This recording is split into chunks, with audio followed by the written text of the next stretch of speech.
भारत स्वतंत्र झाला, पण भारतातील मंदिरे आज पण सरकारच्या नियंत्रणात आहेत. का बरं? इतर धर्माची म्हणजे इतर जे पंथ आहेत, मजहब, रिलिजन वगैरे आहेत, त्यांची प्रार्थनास्थळं ना स्वतंत्र आहेत. पण मग हिंदू मंदिरच का का सरकारच्या ताब्यात? याचे उत्तर विचार केला तर फक्त कायद्यात नाही, तर ते हिंदू समाजाच्या उदासीनतेत आहे. का माहिती आहे? त्यांचे नेते, राजनेते फक्त स्वार्थासाठी त्या पदावर बसतात. जे हिंदू असून सुद्धा हिंदू धर्मासाठी बोलायला तयारच नाहीत, घाबरतात. कारण त्यांनाही माहिती आहे मंदिराच्या पैशाचा वापर तेही जेव्हा सत्तेत येतात तेव्हा करू शकतात. त्यामुळे ते सुद्धा उदासीन, समाज उदासीन आहे तिथंपर्यंत ठीक आहे, नेतेसुद्धा उदासीनच आहेत. यामुळे काय होतं, संघटन आणि ताकदीचा अभाव आहे. इतर पंथामध्ये बघा, एखादी घटना घडली की समाज ताकदीने उभा राहतो, पण हिंदूमध्ये ती एकता मला कधी दिसलीच नाही. नाहीच आहे तेवढी एकता, धर्माच्या बाबतीत नाही आहे. आणि निसर्गाचा एक नियम आहे माहीत आहे, माणूस स्वार्थ, लोभ आणि श्रद्धेने एकत्र येतो. पण हिंदू समाज आहे ना, जातीपातीच्या भिंती इतक्या वरतीपर्यंत गेले त्याच्यात की समाजातला एक मोठा घटक मंदिरापासून दूर फेकला गेला. आता तुम्ही जर मंदिरात एखाद्याला प्रवेशच ना कराल तर तुमच्या म्हणजे मंदिराच्या रक्षणासाठी कोण लढेल हे लक्षात घ्या. आणि हा प्रश्न प्रत्येकाला पडला पाहिजे की फक्त मंदिरच सरकारच्या नियंत्रणात का, बाकीची प्रार्थनास्थळं का नाहीत? कधी त्याच्या पाठीमागचा आशय तुम्हाला समजला का? कधी तुम्ही समजून घेण्याचा प्रयत्न तरी केला? जोपर्यंत मंदिर प्रत्येक हिंदूसाठी आपलं घर वाटत नाही ना, तोपर्यंत लोक काय रस्त्यावर उतरणार नाहीत आणि आपली मंदिरं सरकारच्या नियंत्रणापासून मुक्त व्हावीत अशी आशाच ठेवणार नाहीत. का?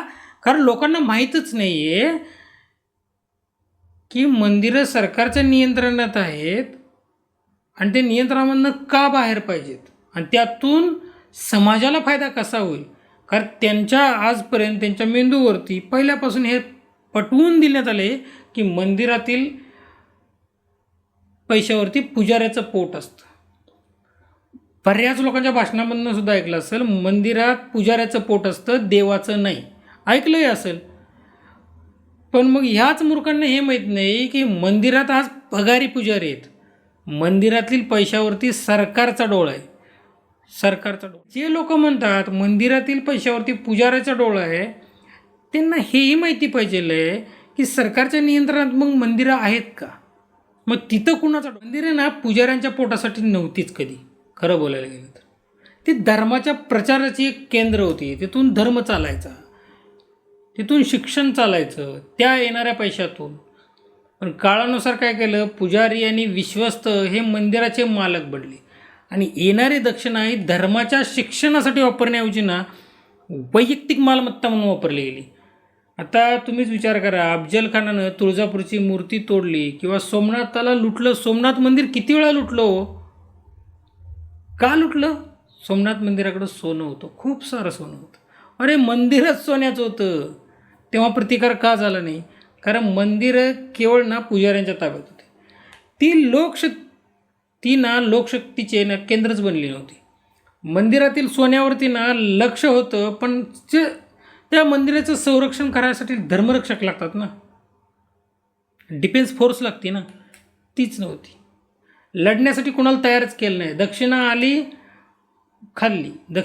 खाल्ली, मंदिर सोन्यानं मडवले, अरे एकदम चमचमचम मंदिर चमकवली. अरे पण मंदिराचे रक्षण करण्यासाठी काहीतरी उपाययोजना करायची असते.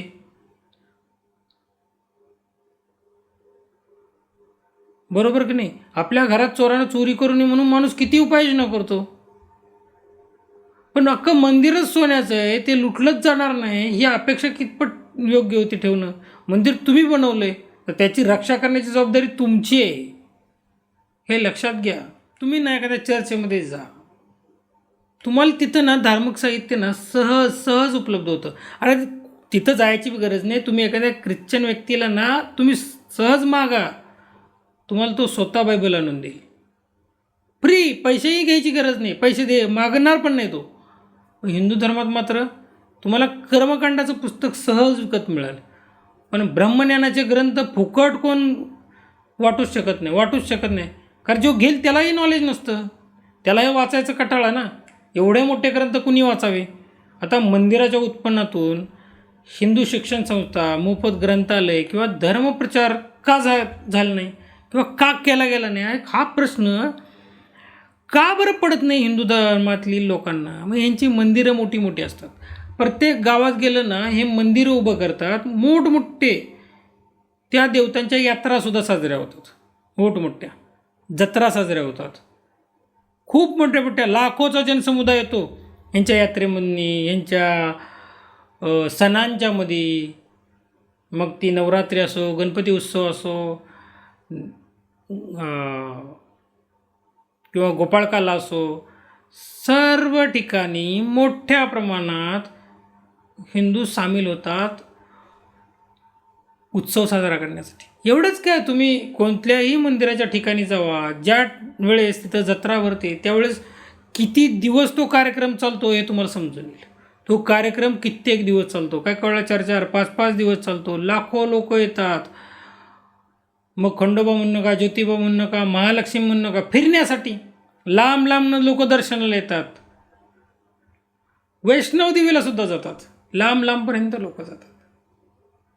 तिरुपतीला जातात. प्रत्येक मंदिराच्या ठिकाणी तुम्ही गर्दी बघा, लाखोची गर्दी, लाखोचं दान दिलं जातं ना. गावामध्ये जे तुमच्या मंदिर असतील ते तर गावकरी मिळूनच मंदिर बांधतात. पण गावकऱ्यांनी मिळून मंदिरं बांधली, नेत्यांच्या पाया पडून मंदिरं बांधली, काय ती सगळी मंदिरं बांधली. ती मंदिरं बांधल्यानंतर त्याच्यात तुम्ही पारायण ठेवता, तुम्ही त्यांच्या यात्रासुद्धा करता, गावामध्ये साजऱ्या करता, वर्गणी काढता, लोकांना गाव जेवण घालतात. मला हे समजत नाही, हिंदू धर्मामध्ये जेवण घालण्याचं एवढी मोठी ह्यांना एवढं काय आहे की बाबा फक्त जेवणच घालणं म्हणजे खूप मोठं पुण्याचं काम आहे. अरे धर्माचा प्रचार करणं म्हणजे त्याहून पुण्याचं काम आहे. पण नाही, आम्हाला एकदम साधं पाहिजे आहे. गणपती आणायचे, बसवायचे आणि 7 दिवसानं, 8 दिवसानं, 10 दिवसानं, 11 दिवसानं उठवायचे, उठले की त्या दिवशी जेवण द्यायचं, सांगता झाली. पण आम्ही धर्मग्रंथ कधी देणार? त्याच पैशात धर्मग्रंथाचा प्रचार करू शकता. त्याच तुमच्या यात्रेत जी वर्गणी गोळा झाली, एक वेळा तुम्ही अन्नदान नका देऊ ना, पण धर्मग्रंथ तर द्या, वाटा आपल्या लोकांना. किंवा धर्मग्रंथाचं प्रवचन ठेवा, तुम्ही भारूड ठेवाल, एखाद्याचं भाषण ठेवाल, पण धर्माचा प्रचार किंवा धर्माचं कार्य करणारे धार्मिक पुस्तकं वाटायला काय प्रॉब्लेम आहे तुम्हाला? तुम्ही जर तुमच्या समाजासाठी तुम्ही काय करणार नाही, तर बाकीच्यांच्याकडून तुम्ही काय अपेक्षा ठेवणार आहे? नेत्यांच्याकडं काय अपेक्षा ठेवणार आहे? जर तुम्हीच रसिक असाल, तुम्हाला जे हवं आहे तेच नेते देतील ना. तुम्हाला तुमच्या धर्माचा प्रचार करण्यात कोणताही रस नाही आहे, कोणताच रस नाही. तुम्हाला यात्रा, जत्रा, खेळणी, येणारी बत्ताशे हेच खाण्यात इंटरेस्ट आहे. गावातील तालमी बंद करून टाकल्या. हनुमान मंदिरातली हनुमान जयंती तुम्ही साजरी करता आणि तालमी बंद करायला लागले. कुठेतरी आपण हिंदू म्हणून लढणार आहोत की नाही? समाजासाठी उभं राहणार आहोत की नाही? आपण आपल्या धर्मग्रंथांची इज्जत करणार आहोत की नाही? कधी उठून ते धर्मग्रंथ वाचणार आहोत की नाही? का असंच अज्ञानात आयुष्य घालवणार? जन्माला आलो हिंदू म्हणून, जन्माला आलो आणि मेलो. तुम्ही जन्माला आले म्हणजे हिंदू होत नाही. तुमचं नाव एक हिंदू समाजातलं आहे म्हणून तुम्ही हिंदू होत नाही. तुम्हाला खऱ्या अर्थाने हिंदू बनायचं असेल तर तुम्हाला धर्मग्रंथ वाचावे लागतील. तुम्हाला कमीत कमी काहीच नाही भेटलं, कमीत कमी भगवद्गीता तरी वाचा. स्वतःमध्ये बदल घडवा. थोडं पुरुष जागू दे, थोडं पुरुषत्व जागू दे, थोडं सामर्थ्य जागू दे, लढण्याची हिंमत येऊ दे. प्रत्येक वेळी हार पत्करायची नसते, कधीतरी लढायला शिकावं. की हारणार आहे म्हणून रणांगणात उतरायचंच नाही अशी काय अपेक्षा ठेवता? अरे तुम्हालाच करावं लागेल, तुम्हालाच तुमच्या मंदिरांची काळजी घ्यावी लागेल, तुम्हालाच सगळं करावं लागेल. आता लढा तुमचा आहे, तुम्ही ये म्हणून चालणार नाही.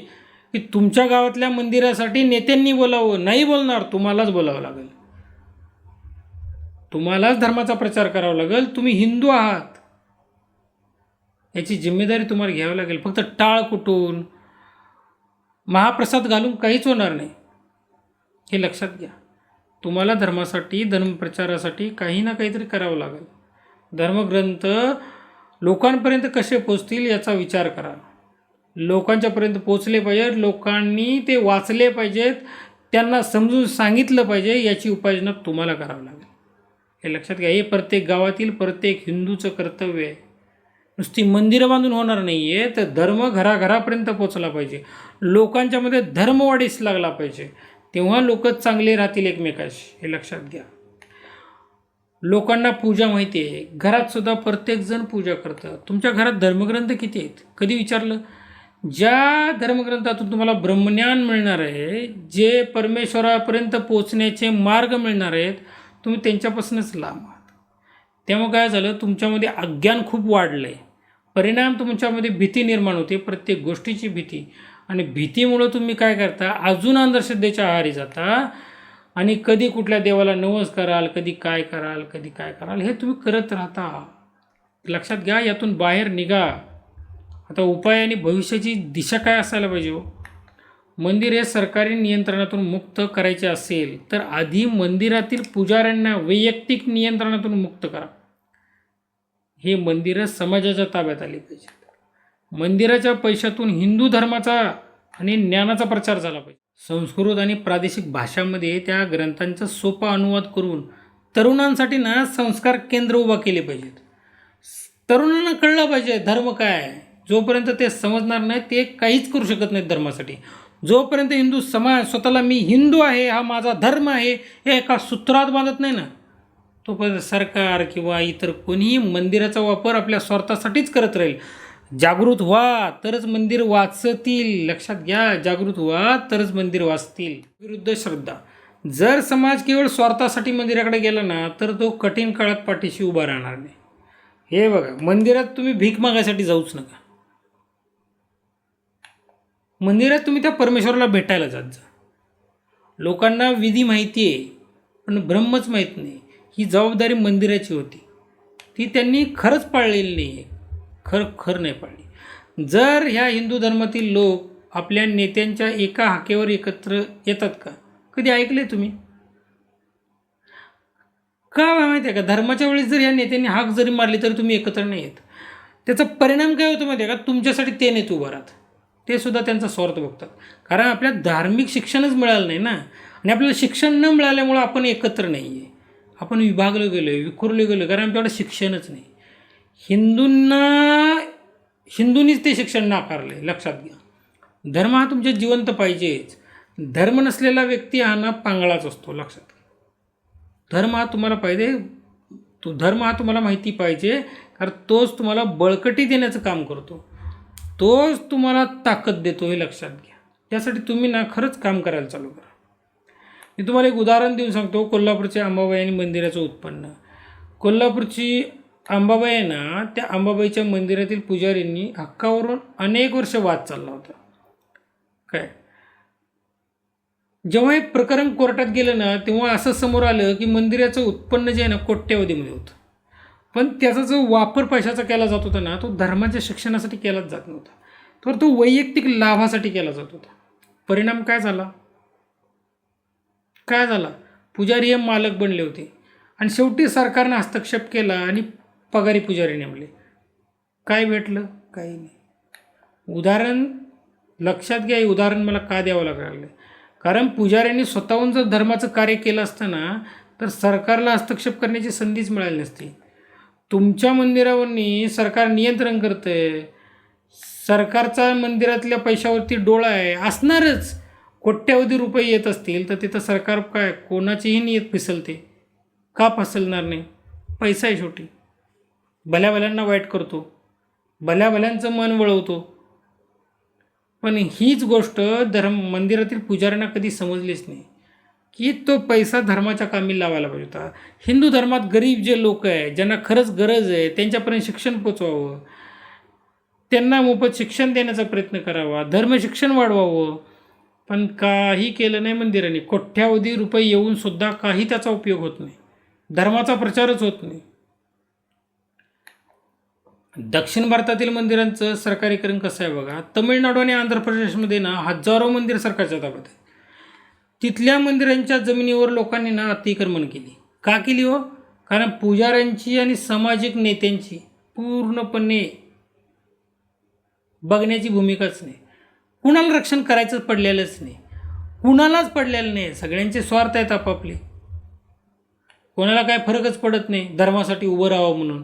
पण या उलटच तुम्ही बघा, ख्रिश्चन धर्माच्या जमिनी असू देत नाहीतर मुस्लिम धर्मांच्या जमिनी असू देत, तर तुम्ही त्याच्यावरती 1 इंच तरी ताबा झाला आहे का बघा. सरकारच्या नियंत्रणात त्या आहेत का बघा. नसणारच. जागरूक समाज म्हणतात त्याला. आणि आमचे मंदिर, आमचे पैसे, आणि त्या पैशातून येणाऱ्या पैशातून आमच्या लोकांचा विकास नाही, आमच्या लोकांना शिक्षण नाही. मात्र सरकारच्या तिजोरीत तो पैसा जातो आहे, त्याचा वापर इतर कामासाठी केला जातो, पण हिंदू धर्माच्या ताकदीसाठी अजिबात नाही. जर त्या ठिकाणी जर हिंदूंचा विरोधक असेल तर तो त्या पैशाचा उपयोग कसा करत असेल विचार करा. वैष्णवदेवीमध्ये जो पैसा जमा होतो त्या पैशाचा वापर तिथलं सरकार नक्की कशासाठी करत असेल हो? ते हिंदूंच्या पैशाचा वापर हिंदूंच्या विकासासाठी करत असेल का हिंदूंच्या विनाशासाठी करत असेल, मी हे तुमच्यावर सोडतो. तुम्हीच समजून घ्या. आता वैष्णवदेवी कुठं आहे ते तुम्हीच बघा आणि तुम्हीच सांगा मला की तिथला पैसा कुठं आणि कोणत्या मार्गासाठी वापरला जात असेल. हिंदूंनी जागरूक राहायला पाहिजे. त्यांना एवढं तरी समज आली पाहिजे की आपली मंदिरं हे आपल्या ताब्यात पाहिजे. करोडो रुपये त्या मंदिरातून येतात, तर ते हिंदू धर्माच्या रक्षणासाठी लागले पाहिजे. कारण तुमची एकता नाही हीच ओरड आहे. माहिती आहे का तुम्हाला?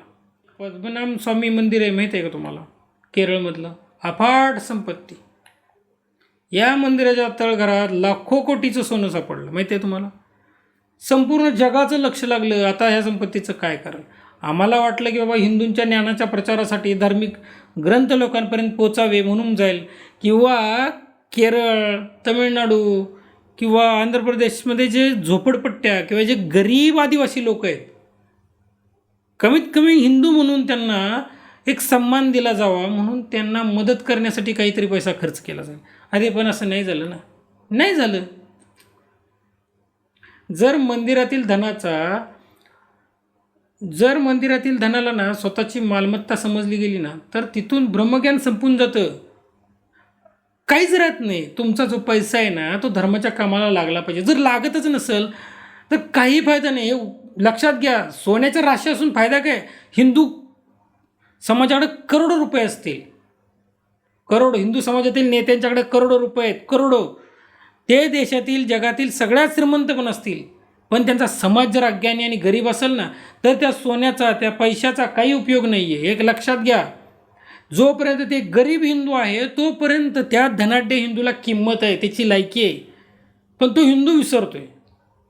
त्याला असं वाटतं की मी कोटीच्या राशीत खेळतोय तर मला किंमत भेटेल, पण ती कोटीची राशी पण कसपटाप्रमाणे बनून जाते. पण हे लोकांना नाही समजत.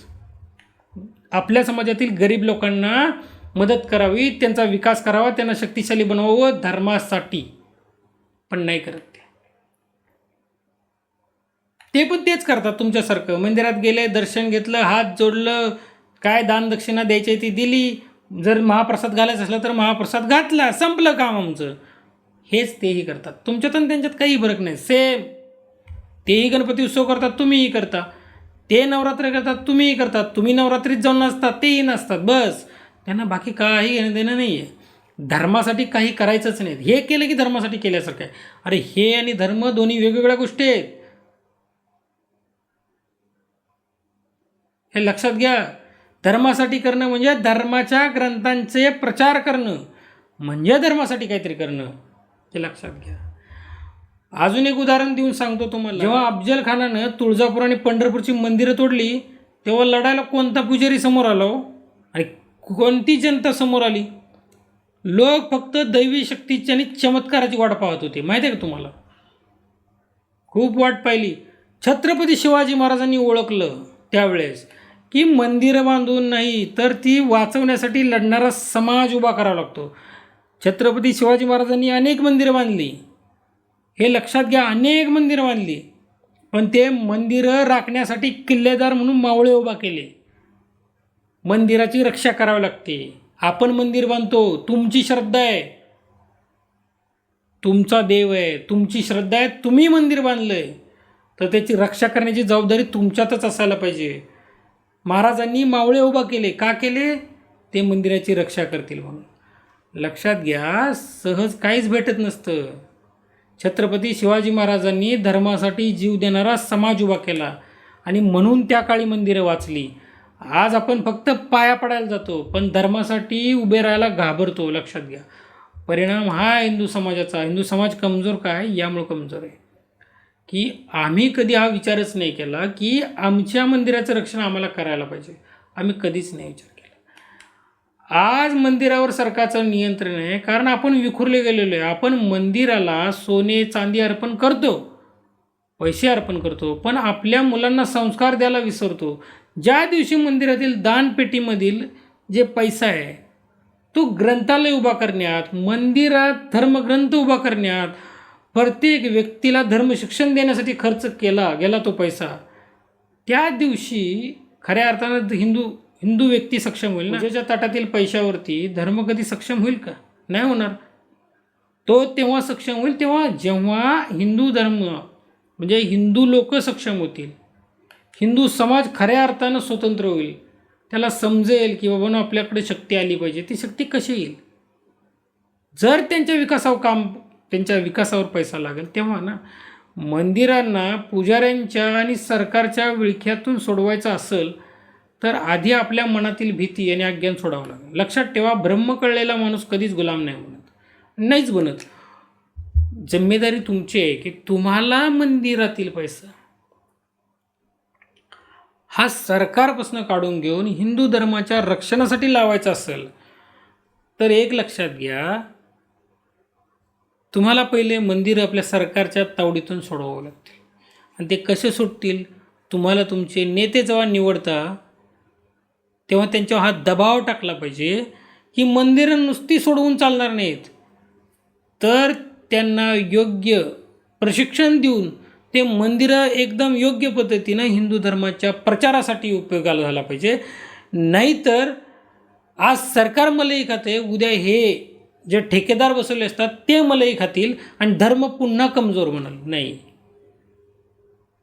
तो जर पक्का बनवायचा असेल तर त्यातील पैशाचा काटेकोरपणे उपयोग झाला पाहिजे. गद्दारांना तिथं सोडलंच नाही पाहिजे. असे काहीतरी कडक उपाययोजना कराव्या लागतील हिंदू धर्माला, हिंदू धर्मातील लोकांना, समाजाला. हे लक्षात घ्या. धर्म तेव्हा शक्तिशाली होईल जेव्हा हे मंदिरं सक्षम होतील, हे मंदिरं हिंदूंच्या ताब्यात येतील आणि त्या मंदिरातील पैसा फक्त आणि फक्त हिंदू धर्मातील लोकांच्या विकासावरती लागेल. हे लक्षात घ्या. तो जोपर्यंत लागत नाही तोपर्यंत हिंदू असाच राहील, मूर्ख बनत राहील. तो मंदिरात जाईल, दान देत राहील, त्या दानातून त्याला काहीच भेटणार नाही. उलटं तेच दान त्याच्याच विरुद्ध वापरलं जाईल. बाकी तुम्ही हुशार आहात. कोणत्या मंदिरात गेले तर तुम्ही हे बघा की हे नक्की सरकारच्या नियंत्रणात आहे.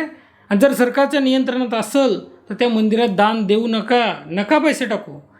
तुमचं मन खूप मोठं आहे, मान्य आहे, मग तुम्ही त्यातून धर्मग्रंथ खरेदी करा आणि दान करा. तुम्हाला दानच करायचं आहे ना, धर्मग्रंथ खरेदी करा आणि ते दान करा. दुर्गाशती दान करा, भगवद्गीता दान करा, खरेदी करा, दान करा, पण करा. पण मंदिरातनी जे सरकारच्या नियंत्रणात जे मंदिर आहे तिथं दान करूच नका. तुम्हाला माहिती नाही तो पैसा नक्की कुठे आणि कशा मार्गाने उपयोग होतो. हे लक्षात घ्या. काय ठिकाणी काय मंदिरातले जे शीर्षपदावरती असतात तिथे विधर्मी लोकंसुद्धा बसवली जातात, कारण ते तुमच्या हातात नाही आहे, ते सरकारच्या हातात आहे. त्यामुळे एक लक्षात घ्या, मग ते वैष्णवदेवी असो ना तिरुपती बालाजी, सरकारच्या नियंत्रणातील मंदिरातनी पैसे दान करायचे नाहीत. जर तुम्हाला हिंदू धर्म सक्षम करायचं असेल तर आधी सरकारच्या नियंत्रणातून काढून घ्या आणि नंतर तिथे दान करा. पण जोपर्यंत नियंत्रणात आहे दान करू नका.